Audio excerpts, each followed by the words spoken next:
कमजोर पाचन तंत्र भी पत्थर जैसा मजबूत हो जाएगा। रोज सिर्फ 1 चम्मच इसको खा लो। अगर किसी भी व्यक्ति का पाचन तंत्र काफी ज्यादा कमजोर है, खाना सही ढंग से पचता नहीं है और उसकी वजह से कई सारे रोग अगर पैदा हो रहे हैं, तो आज की रेमेडी को आप जरूर अप्लाई करें।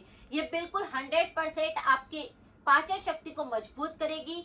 साथ में ही आपके पेट संबंधित और त्रिदोष संबंधित जितने भी संक्रमण होंगे उन पर भी ये काम करेगी। तो आज की रेमेडी काफी ज्यादा यूजफुल है और एक घर के ही इंग्रेडिएंट से बन जाती है। सबसे पहले बात करते हैं कि पाचन क्या है। पाचन हमारे शरीर का एक अनिवार्य हिस्सा होता है, जो कि खाने में से जो भोजन हम करते हैं उससे जो पौष्टिक पदार्थ होते हैं उनको हमारे शरीर के अंदर वो फैलाता है। ये काम होता है पाचन का। लेकिन अगर पाचन संबंधित बीमारियां होने लगती है तो कई तरह के रोग आपको दिखेंगे। जैसे पाचन संबंधित काफी सारे रोग होते हैं। पेट से संबंधित जितनी भी बीमारियां होती है वह पाचन बिगड़ने के कारण होती है।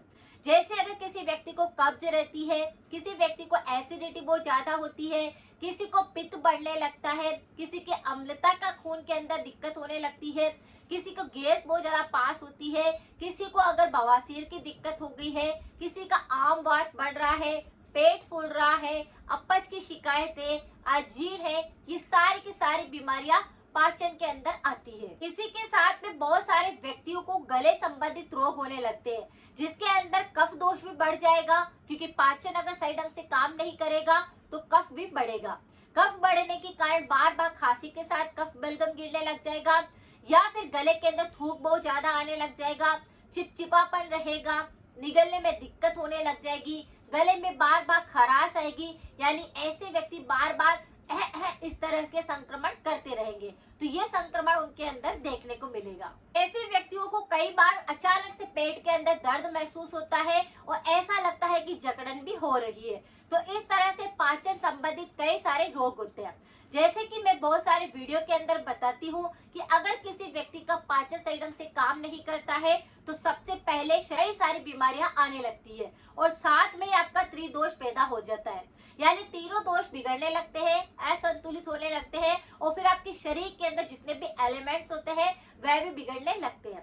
तो आपको सबसे पहले इस बात पर ध्यान देना है कि पाचन क्यों बिगड़ रहा है, पाचन को सुधारने के लिए क्या करना चाहिए और पाचन के लिए आपको कौन से परहेज करने चाहिए। अगर इन चीजों का आपने ध्यान रखा तो पाचन हमेशा मजबूत रहेगा।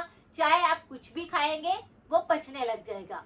आज की रेमेडी भी कुछ इसी तरह की है, यानी पचेगा नहीं, सब कुछ पच जाएगा, चाहे आपने कुछ भी खाया हो। आज जिस रेमेडी की बात मैं कर रही हूँ उसके लिए 2 चीजों की आवश्यकता होगी। पहला होगा सूखा धनिया, जो हमारे घर के मसालों के अंदर आपको मिल जाएगा। दूसरी जो चीज हमको लेनी है वह है सोंठ का पाउडर, अदरक का सूखा हुआ पाउडर। तो दोनों का मिश्रण आपको बनाना है। कैसे? सूखा हुआ जो धनिया आता है उसको आप मिक्सर के अंदर डाल करके और उसका पाउडर तैयार कर लीजिए। घर पर ही आसानी से आप सूखे धनिया का पाउडर तैयार कर सकते हैं। उसी के साथ में अदरक का सूखा हुआ रूप होता है, उसका पाउडर भी आप घर पर बना सकते हैं या फिर बना बनाए भी दोनों का पाउडर आपको मार्केट के अंदर मिल जाएगा।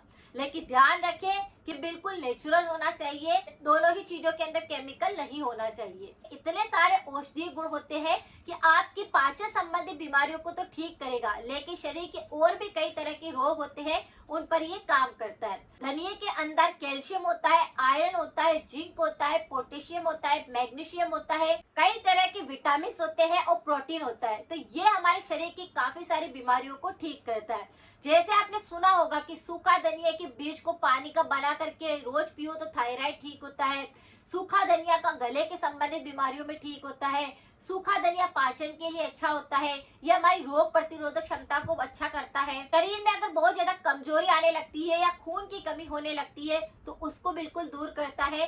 यानी ये काफी सारी बीमारियों में मदद करता है। तो सूखा धनिया आपको यहाँ पर चाहिए, उसका पाउडर आपको बना लेना है। तो जैसे यहाँ पर आपने 100 ग्राम सूखा धनिया का पाउडर लिया है तो 50 ग्राम आपको सोंठ का पाउडर लेना है। यानी सूखा धनिया ज्यादा लेना है और सोंठ उसका आधा लेना है। इसी तरह से सोंठ के अंदर भी काफी सारे गुण होते हैं जो कि हमारी बीमारियों को बिल्कुल ठीक करते हैं। जैसे इसके अंदर भी कैल्शियम होता है, आयरन होता है, पोटेशियम होता है, मैग्नीशियम होता है, विटामिन होते हैं। तो इसमें ऐसे एसिड होते हैं जो कि हमारे शरीर के तीनों दोषों को संतुलित करते हैं। जैसे अगर किसी का वात बढ़ता है, शरीर में दर्द होते हैं, गठिया की दिक्कत हो गई है, जॉइंट्स पेन बहुत ज्यादा होते हैं, घुटनों में दर्द होने लगता है, तो आप इसका सेवन कर सकते हैं। उसी तरह से अगर आपको कफ दोष बिगड़ता है तो भी सोट का पाउडर कफ दोष को भी संतुलित करता है। अगर किसी का पित्त दोष बिगड़ता है तो पित्त पर भी अच्छे से काम करता है। पित्त संबंधित कई सारे रोग होते हैं, जैसे पेट में अचानक से जलन होने लगना, सीने में अचानक से जलन होने लगना, गले में अचानक से जलन होने लगना। इसी के साथ में अगर कोई व्यक्ति फ्रेश होता है तो उस दौरान भी जलन होती है, या फिर फ्रेश हो जाने के बाद भी जलन जैसा लगता है, तो ये सब पर काम करता है। दोनों के पाउडर को आपको बना लेना है। 100 ग्राम धनिया का पाउडर और 50 ग्राम सोट का पाउडर, दोनों को मिक्स करके कांच की बरनी के अंदर भर करके रख देना है। रोजाना आपको इसे रात को सोते समय पर आधा छोटा चम्मच भर करके ऐसे ही खा लेना है। ऐसे ही खा लेने का मतलब उसकी फाकी ले लेनी है और उसके ऊपर आपको गर्म पानी का सेवन कर लेना है। ये 12 ही महीने आप इसका सेवन कर सकते हैं। जैसे सूखा धनिया जो होता है वह ठंडी तासीर का होता है, तो पित्त संबंधित रोगों पर काम करता है, पाचन पर काम करता है। इसी तरह से सोट गर्म तासीर का होता है, दोनों को मिला देने से बिल्कुल सामान्य उसकी तासीर हो जाती है। इसीलिए 12 ही महीने इसका सेवन कर सकते हैं। अगर किसी भी व्यक्ति का पाचन बहुत ज्यादा बिगड़ा रहता है, कब्ज की दिक्कत बहुत ज्यादा रहती है, तो इस पाउडर को लेना शुरू कर दे। आपके शरीर से कई तरह की बीमारियां ऐसे ही गायब हो जाएगी और आपकी एनर्जी बूस्ट होने लग जाएगी। तीनों दोषों को ये सुधारेगा। तो बस इसका सेवन आप कर सकते हैं। थायराइड के कारण भी महिला और पुरुष बहुत ज्यादा परेशान रहते हैं, तो ये थायराइड पर भी काम करता है। थायराइड की बीमारी को पूरी तरह से जड़ से साफ कर देगा, पाचन को मजबूत बना देगा, इम्यूनिटी को बूस्ट कर देगा। तो बस इसे 1 चम्मच भर करके या आधा चम्मच लेकर के रोज खाना शुरू कर दे, आप फर्क खुद देखेंगे। फिर ना तो बार बार गैस पास होएगी, ना बवासीर की दिक्कत होएगी, ना पाचन बिगड़ेगा और सब कुछ हजम हो जाएगा, यानी आपका हाजमा पूरी तरह से दुरुस्त हो जाएगा। इस तरह की पाचन संबंधी अगर आपको बहुत सारी दिक्कत होती है तो उस पर मेरे काफी सारे वीडियो है, आप एक बार जाकर देखें। 100% रेमेडी काम करेगी। साथ में अगर किसी व्यक्ति को थ्रोट संबंधी काफी सारे रोग होते हैं, उस पर भी मेरे काफी सारे वीडियो है, आप एक बार जाकर जरूर देखें। लोगों के साथ जरूर शेयर करें ताकि किसी और की मदद हो सके। अब बात करते हैं कि अगर आप कोई सी भी रेमेडी अप्लाई करते हैं तो परहेज जरूर करें।